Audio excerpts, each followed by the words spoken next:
राधे राधे बच्चों, आज हम पढ़ेंगे क्लास 12th केमिस्ट्री 3 अंक वाले प्रश्न। Very very important. 2015 से लेकर 2024 तक पूछे जाने वाले इंपॉर्टेंट क्वेश्चन 100% यहीं से पेपर में आएंगे। तो 20 क्वेश्चन है दोस्तों, जो पार्ट 1 है इसमें मतलब कि 10 क्वेश्चन है। 10 क्वेश्चन नेक्स्ट पार्ट में कंप्लीट करेंगे, ठीक है। Class 12th chemistry very important question 2015 से लेकर 2024 तक अधिकतर बार पूछे जाने वाले क्वेश्चन है। 3 अंक वाले, महत्वपूर्ण 3 अंक वाले, ठीक है। सॉल्यूशन सहित है। देखो, प्रथम प्रश्न आता है कि शून्य कोटि की अभिक्रिया को उदाहरण सहित लिखिए। चलो देखते हैं। शून्य कोटि की अभिक्रिया। शून्य कोटि की अभिक्रिया वे रासायनिक अभिक्रिया जिनका वेग अभिकारकों की सांद्रता पर निर्भर नहीं करता है, शून्य कोटि की अभिक्रिया कहलाती हैं। इसका वेग प्रारंभ से लेकर अंत तक एक समान रहता है।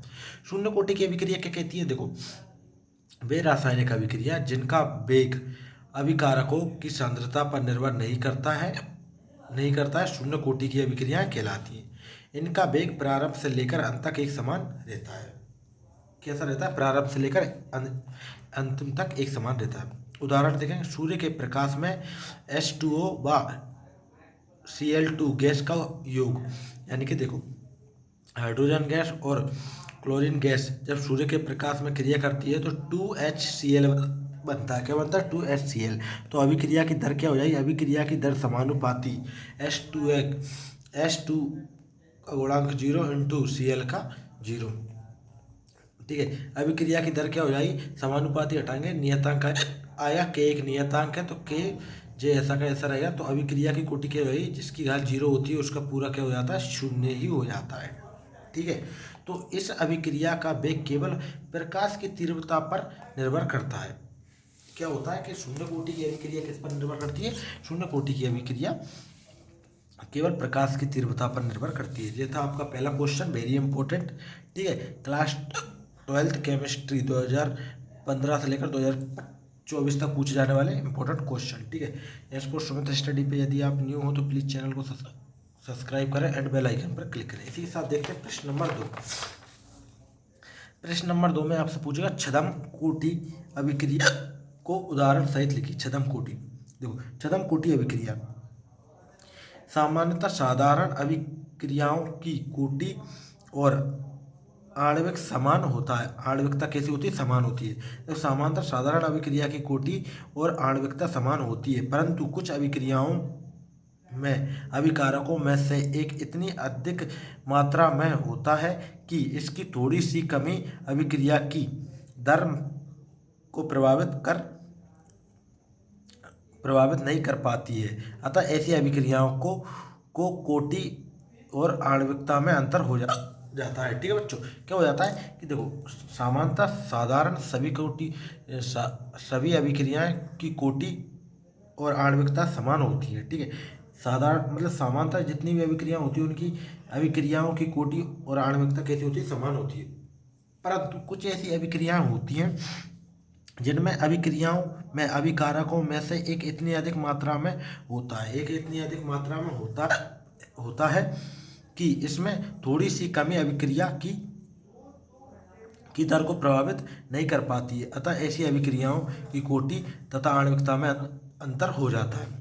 अतः ऐसी रासायनिक क्रियाएं जिनकी आणविकता का मान 1 से अधिक होता है लेकिन कुछ कारणों से प्रथम कोटि की अभिक्रिया जैसा व्यवहार प्रदर्शित करती हैं, छद्म अभिक्रिया कहलाती हैं, ठीक है। उदाहरण देखेंगे। अम्लीय माध्यम में एथिल एसीटेट का जलीय अपघटन, ठीक है। जब प्रारंभ में T0 होगा तो जो एथिल एसीटेट क्या हो जाएगा? 0.01 मोल होगा, प्लस H2O कितना रहेगा? 10 मोल हाइड्रोजन प्लस, ठीक है। CH3COH कितना रहेगा? 0 मोल रहेगा, प्लस C2H5OH कितना रहेगा? 0 मोल रहेगा। T समय के पश्चात जो कितना हो जाएगा? जो हो जाएगा 0 मोल, और जो कितना हो जाएगा? जो 10 मोल था तो जो इसमें से एक कट जाएगा तो 9.99 मोल रहेगा, और जो 0 मोल था तो इधर आएगा 0.01 मोल, ठीक है। और जो 0 मोल था तो इसका आया 0.01 मोल। ठीक है, जो तो ये थी आपकी छद्म कोटि की अभिक्रिया। इसी के साथ आता है प्रश्न नंबर तीसरा। ठीक है, प्रश्न नंबर तीसरा है आपका क्लास 12 केमिस्ट्री में। देखो प्रश्न नंबर तीसरा क्या कह रहा है कि फिनोल और एल्कोहल में तीन कोई अंतर लिखिए। फिनोल इधर एल्कोहल, देखो फिनोल एल्कोहल की तुलना में अधिक अम्लीय होती है। फिनोल क्या होती है, एल्कोहल की तुलना में अधिक अम्लीय होती है, जबकि एल्कोहल फिनोल की तुलना में कम अम्लीय होती है। पहला अंतर आ गया समझ में। फिनोल में अनुवाद की घटना होती है, जबकि एल्कोहल में अनुवाद की घटना नहीं होती है। सेकंड पॉइंट याद कर लेना। ठीक है, थर्ड पॉइंट है कि फिनोल अम्लीय होता है। फिनोल कैसा होता है, अम्लीय होता है और क्षार के साथ साथ क्रिया करके लवण बनाते हैं। फिनोल अम्लीय होता है और क्षारों के साथ साथ क्रिया करके लवण बनाते हैं। एल्कोहल उदासीन होता है, यह क्षारों के साथ कोई क्रिया नहीं करता। फिनोल हेलोजन अम्ल के साथ कोई क्रिया नहीं करते, जबकि एल्कोहल हेलोजन अम्ल के साथ क्रिया करके एल्किल हेलाइड बनाते हैं। ठीक है बच्चों, ये था आपका फिनोल एवं एल्कोहल में अंतर। इसका अच्छे से स्क्रीनशॉट ले लीजिए, स्क्रीनशॉट ले लीजिए। ठीक है, लो इसके स्क्रीनशॉट ले लीजिए, बहुत ही इंपॉर्टेंट क्वेश्चन है। इसी के साथ आता है नेक्स्ट कि प्रथम कोटि, प्रश्न नंबर 4 है, प्रथम कोटि तथा द्वितीय कोटि की अभिक्रिया के दर स्थिरांक की इकाई लिखना है। आपको कुछ नहीं करना, मात्र प्रथम कोटि एवं द्वितीय कोटि की अभिक्रिया की दर स्थिरांक लिखकर आना है। ठीक है, प्रथम कोटि और द्वितीय कोटि की अभिक्रिया के दर स्थिरांक इकाइयाँ इस प्रकार होंगी। कैसे होंगी कि प्रथम कोटि की अभिक्रिया के लिए, प्रथम कोटि की अभिक्रिया के लिए दर स्थिरांक की इकाई सेकंड इनवर्स होती है। यानी कि जो प्रथम कोटि की अभिक्रिया होती है उसके लिए दर स्थिरांक की इकाई कितनी होती है, सेकंड इनवर्स होती है। द्वितीय कोटि की अभिक्रिया, द्वितीय कोटि की अभिक्रिया के लिए दर स्थिरांक इकाई कैसी होती है, mole inverse into litre into second inverse होती है। ठीक है बच्चों, ये थी आपकी क्या, प्रथम कोटि एवं द्वितीय कोटि की अभिक्रिया में दर स्थिरांक। इसका स्क्रीनशॉट ले लीजिए, अच्छे से याद कर लेना है। इसके साथ आता है नेक्स्ट प्रश्न नंबर 5। प्रश्न नंबर 5 क्या है, बिल्कुल ध्यान से समझेंगे। सॉरी बच्चों, थोड़ा हिचकी आ रही है बार बार, जिससे डिस्टर्ब हो रहे हैं अपन। देखो डी ब्लॉक तथा एफ ब्लॉक के तत्वों में कोई तीन अंतर। डी ब्लॉक के तत्व इधर लिख लेंगे, एफ ब्लॉक के तत्व इधर लिख लेंगे। देखो पहला पॉइंट, डी ब्लॉक के तत्व सामान्य संक्रमण तत्व कहलाते हैं। यानी कि जो डी ब्लॉक के तत्व होते हैं सामान्य संक्रमण तत्व कहलाते हैं। ठीक है, एफ ब्लॉक के तत्व सामान्य आंतरिक संक्रमण तत्व कहलाते हैं। ये कैसे कहलाते हैं, सामान्यता संक्रमण तत्व कहलाते हैं, और ये तत्व सामान्यता आंतरिक संक्रमण तत्व कहलाते हैं। दूसरा पॉइंट, डी ब्लॉक के तत्व प्राकृतिक में उपलब्ध होते हैं। यानी कि जो डी ब्लॉक के तत्व हैं जो प्राकृतिक में आसानी से मिल जाते हैं, जबकि ए ब्लॉक के तत्व प्राकृतिक में बहुत कम मात्रा में उपलब्ध होते हैं और जो बहुत कम मिलते हैं। यानी कि आप डी ब्लॉक के तत्वों को प्राकृतिक में आसानी से ढूंढ सकते हो, पर इनको ढूंढ नहीं पाओगे। संक्रमण तत्व की कुल संख्या 40 होती है। यानी संक्रमण तत्वों की संख्या कितनी होती है, 40, जबकि आंतरिक संक्रमण तत्वों की संख्या कुल 28 होती है। इसकी 40 होती है, इसकी 28 होती है। इन तत्वों की ऑक्सीकरण अवस्था +2 होती है तथा आंतरिक संक्रमण तत्वों की संख्या नहीं, इन तत्वों की ऑक्सीकरण अवस्था +2 होती है, जबकि इनकी +3 होती है। जो थोड़ा मिसप्रिंट हो गया है, कुछ नहीं करना है आपको, इन तत्वों की ऑक्सीकरण अवस्था +2 लिखना है, इनकी 3 कर लेना है। ठीक है, दोनों एक से हो गया, लिख लीजिए। आपका डी ब्लॉक एवं एफ ब्लॉक के तत्वों में अंतर, इसका स्क्रीनशॉट ले लीजिए। बहुत ही सिंपल एवं बहुत ही सरल भाषा में लिखा है बच्चों आपके लिए। ठीक है, एआर स्पोर्ट्स मत स्टडी पे यदि आप न्यू हो तो प्लीज़ चैनल को सब्सक्राइब करें। ठीक है, और अपने दोस्तों को भी भेजें। बहुत ही इंपॉर्टेंट क्वेश्चन है, क्लास 12 केमिस्ट्री 2015 से लेकर 2024 तक पूछे जाने वाले क्वेश्चन है। जो लेथेनाइट तथा एक्टेनाइट में कोई तीन अंतर। देखो लेथेनाइट एक्टेनाइट एक एक तरफ लिख लेंगे, लेथेनाइट एक्टेनाइट अंतर है तो। ठीक है, देखो लेथेनाइट तत्वों के यौगिक कम क्षारीय प्राकृतिक होते हैं। यानी कि जो लेथेनाइट तत्वों के यौगिक होते हैं वो कम क्षारीय प्राकृतिक के होते हैं, जबकि एक्टेनाइट तत्व के यौगिक अधिक क्षारीय प्राकृतिक होते हैं। जो कम क्षारीय होते हैं, जो अधिक क्षारीय प्राकृतिक होते हैं। ठीक है, दूसरा पॉइंट है प्रोमीथियम के अतिरिक्त सभी लेथेनाइट तत्व अरेडियो धर्मी होते हैं, यानी कि मात्र प्रोमीथियम, यानी जो प्रोमीथियम है इसको छोड़कर जितने भी तत्व होते हैं वो अरेडियो धर्मी होते हैं। जबकि एथेनाइट में क्या होता है, सभी एक्टेनाइट तत्व रेडियो धर्मी होते हैं, इसमें मात्र प्रोमीथियम को छोड़कर सभी अरेडियो होते हैं, इसमें सभी अरेडियो धर्मी होते हैं, इसमें सभी रेडियो धर्मी होते हैं। ठीक है, लेथेनाइट तत्वों में संकुलन बनाने की आवृत्ति कम होती है, यानी कि जो लेथेनाइट तत्व के में संकुलन बनाने की आवृत्ति होती है वो बहुत कम होती है, जबकि एक्टेनाइट तत्वों में संकुलन बनाने की प्राकृतिक नहीं अधिक होती है प्रावृत्ति। ठीक है, ये प्रावृत्ति है, यानी कि एक्टेनाइट तत्वों में संकुलन बनाने की प्रावृत्ति अधिक होती है जबकि इनमें कम होती है। इसके साथ आता है प्रश्न नंबर 6 हो चुका है। इसके बाद देखें प्रश्न नंबर 7, बहुत ही इंपॉर्टेंट क्वेश्चन है बच्चों क्लास 12 केमिस्ट्री के लिए। ठीक है, अब आता है प्रश्न नंबर 7 है कि विटामिन ए सी डी के स्रोत व कमी से होने वाले रोग। तो हेडिंग डालेंगे विटामिन ए। देखो, विटामिन ए का स्रोत मुख्य कॉड, लीवर ऑयल, गाजर, दूध, हरी सब्जियों से प्राप्त किया जाता है, यानी कि जो विटामिन ए है मुख्य रूप से कैसे कॉड, लीवर ऑयल, गाजर, दूध, हरी सब्जियों से प्राप्त किया जाता है। कमी अपन को स्रोत और कमी देखना था, तो स्रोत अपन ने लिख लिया। अब देखो कमी, रतौंधी ए विटामिन की कमी से होता है और त्वचा को शुष्क होना विटामिन ए की कमी से होने वाला रोग है, यानी कि त्वचा को जो शुष्क बनाता है ना वो विटामिन ए की कमी से ही होता है। ठीक है, जो कमी से होने वाले रोग लिख लिए और ये कहाँ से प्राप्त होते हैं वो। अब है आपका सेकंड के विटामिन सी।